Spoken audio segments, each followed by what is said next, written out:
dollar store hair product versus $100 hair product. My right side will be the $100 hair product. My left side will be the $1 hair product. We're gonna start off with the dollar hair product first. From what I see in the ingredients, there really is not really much good ingredients in here. The directions say rub desired amount into hands and distribute evenly to hair. Do not rinse out. Unfortunately, shea butter is like one of the last ingredients on here, but what can you really expect from a product that's $125? I'm not gonna lie, it actually kind of smells good. This actually smells really good. Well, it has like a slight scent of peppermint or something, like lavender peppermint. There is no peppermint in here, so I'm kind of like wondering where that's coming from. It did say there's fragrance in here though, not sure which kind of fragrance. What I'm going to be using for this experiment is a warm bottle of water, a Denman brush or one close to it. This is the Cantu 3-row comb, a rat tail comb or something close to it, and I'm going to be using this Denman brush, a couple of claw clips, and this Denman comb, and a couple of satin scrunchies. So you're gonna need your products. Keep in mind, this product was not $100, it was just under it. It was about $85 with tax. Couldn't find a $100 hair product that was actually in stores and that wasn't just a huge bottle of like a $20 product, so I decided with this. I've already pretty much split my hair in half, but I'm gonna take the rat tail comb and kind of just make sure that it's generally straight.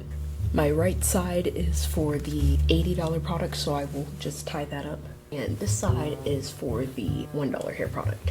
So before I do anything, I'm gonna want to thoroughly spray my hair with warm water. My hair is freshly washed, by the way. Now I've just split my hair into 2 sections. I'm gonna take my comb. I'm taking my tangle teaser. I'm going to detangle this section fully. Now that this section's detangled, I'm going to tie this up and detangle the top section. So I'm just gonna work with each conditioner like I do with any other leave-in conditioner, and that's in small sections. So let's hope this doesn't fry my hair off somehow. Oh, this bottle's like hard.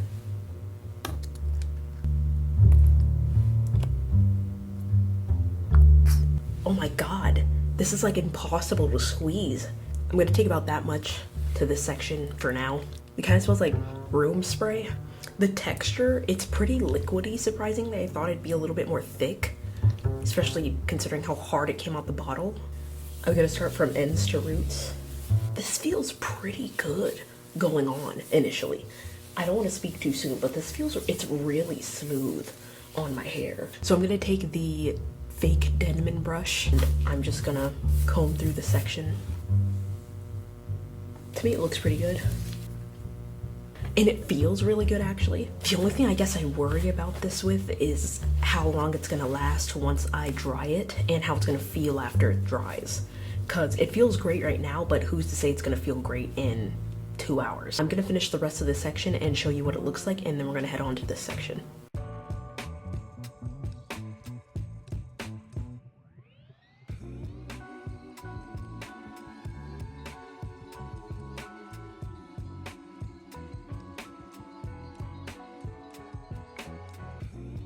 This is what the side with the $1 hair product looks like, and this is the side without any hair product. It looks really moisturized. If this wasn't just a leave-in conditioner comparison, then I would say something about the curl definition. There is a little bit on the bottom. If I were to be picky, I'd say that this doesn't have much hold to it, or I don't picture that it will, but it did what a leave-in conditioner is supposed to do, which is moisturize so far. I don't know how long it's gonna last or how well it's going to hold up in comparison to this one. I'm gonna diffuse this section with my blow dryer, and then I will work on this section completely separately because I do wanna see what this looks like fully dry, and then finally work on this section.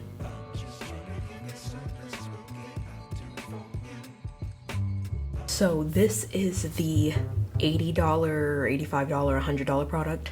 It says for the directions, apply to clean, dry, or towel dried hair using your fingertips or a comb and work through the length of hair, focusing on the hair ends. Leave to dry naturally or blow dry for an enhanced finish. Use 2 to 3 times per week as needed. Doesn't say any ingredients. It says it's formulated in Germany and made in France. Not sure how important that is, but it's very liquidy.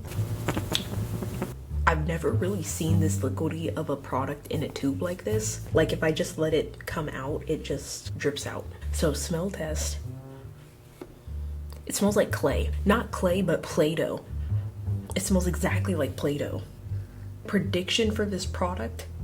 My prediction is it's not gonna be as good as a $20 hair product. I don't really see how this could be $80, but maybe I'm mistaken. Maybe this is gonna be the best hair product I've ever tried, the best leave-in conditioner I've ever tried. So I'll have to see, especially for how small this bottle is. I consider this kind of crazy. And it's not even like it's a repairing treatment, it's just the leave-in conditioning treatment. So we're just going to do the exact same thing as I did before. I will be giving you a little review on how this feels in my hair though. Okay, I can't do that too long. Applying it, I don't really know what to think, to be honest. Don't think this product has many like moisturizing fillers, kind of like cetyl alcohol and stuff like that. I think this might be like truly just basically ingredients, and maybe that's why it feels like this, because there's no way that this is this much money and they don't have something special in there of some sort. It can't be typical products unless maybe just the name of it, they're gonna overprice it, who knows. Putting it in, it kind of just feels like, I just have water on my hair. My hair does feel a bit softer, I will say. This is honestly tripping me out. I'm kind of confused. I mean, it looks shiny. My hair kind of feels like it's not going to be particularly moisturized. We'll see. So I'm going to finish the rest of my head and we'll see how this goes.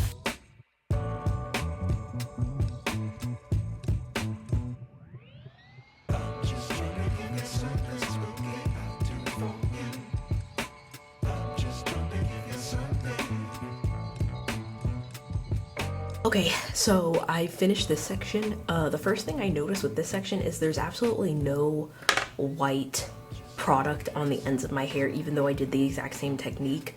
And I feel like that's because the product has completely different ingredients, and also just the viscosity is different as well. So I'm gonna finish up drying this side of my hair, and then I'm going to wear it out for about 24 hours, and then I'll come back and give you my final results and what I really think of each product.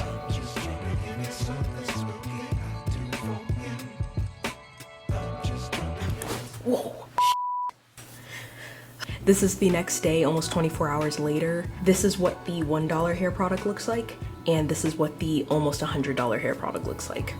As you can see, this side is a little bit more shiny in my opinion, and it's a lot more elongated. I would say it's about 15% more stretched than the other side. It feels a lot more moisturized than this side. To be honest, this side did feel a lot more moisturized when I first was applying it, and it had a lot more slip, and it actually felt like it was doing something initially. But now that it is the next day, it feels a lot more dry than this side. I wouldn't say it's a crazy amount of dryness, but you could definitely tell there's a difference in how long the moisture lasted in each side. It's not bone dry or anything like that, but it is drier than the other side for sure. This product actually surprised me a little bit. I was quite disappointed with the application. The consistency of it was really odd, and I didn't really like it that much. It was way too watery, but to be fair, I do think that this is mainly made for people with looser hair textures, like straight or wavy hair, and this is something they would use out the shower in just a very minimal amount of it. But since my hair is coily, I did expect this to be much worse than it was, but it actually pleasantly surprised me. I wouldn't spend $80 on it though. There's plenty of $20 to $30 hair products meant for coily, curly hair that are also good, if not better than this product. I'm not gonna lie, if I had to compare the two for the price, this one is good, but not for the price for curly, coily hair. If you have curly or coily hair, I would not recommend to buy this. It's just not worth the price point, and I don't think it has any other benefits other than it just being a decent leave-in treatment. This product I'm actually pleasantly surprised with. I'm surprised it worked as well as it did for a dollar store hair product. I do have a lot of shrinkage, but honestly, if you have no money and you don't make a lot of money, you don't feel like spending a lot on hair products, these dollar store hair products are really not half bad. I'd say some of these are better than some of the curly, coily hair products I buy for $30. This is pretty good in my opinion. The ingredient list isn't the best from what I've seen. I do need to research a little bit more of the ingredient list just to make sure if none of these will like cause like, you know, your hair to fall out and stuff. From what I know right now, this is a really good product if you have no money left to spare and you really do still need to take care of your hair. So if I had to say which one won, this one did make my hair look better than this side, but I think this one won. The dollar store hair product honestly won in my opinion in the sense of pros and cons. This one, too expensive, didn't make that big of a difference. It's not a revolutionary product by any means specifically for curly and coily hair. I have no clue how well this works on straight or wavy hair, but this is not a product that's worth purchasing if you have my hair type or anything similar. This, I personally would not use this again just because I don't know what's in the ingredient list. If I had nothing else to use, I would go back to the dollar store and purchase this if I was in a pinch. This is not half bad. I'm not too sure about the ingredient list for either of these. This one didn't even have its ingredient list on it. I'm gonna research this and double check to make sure my hair isn't going to get damaged or anything like that. I do need to research the ingredient list on here and I might put that in the comment section or something. Thank you guys so much for watching. I hope you guys enjoyed the video. Let me know what you guys think down below in the comment section. Please like and subscribe if you haven't already. But yeah, that's it.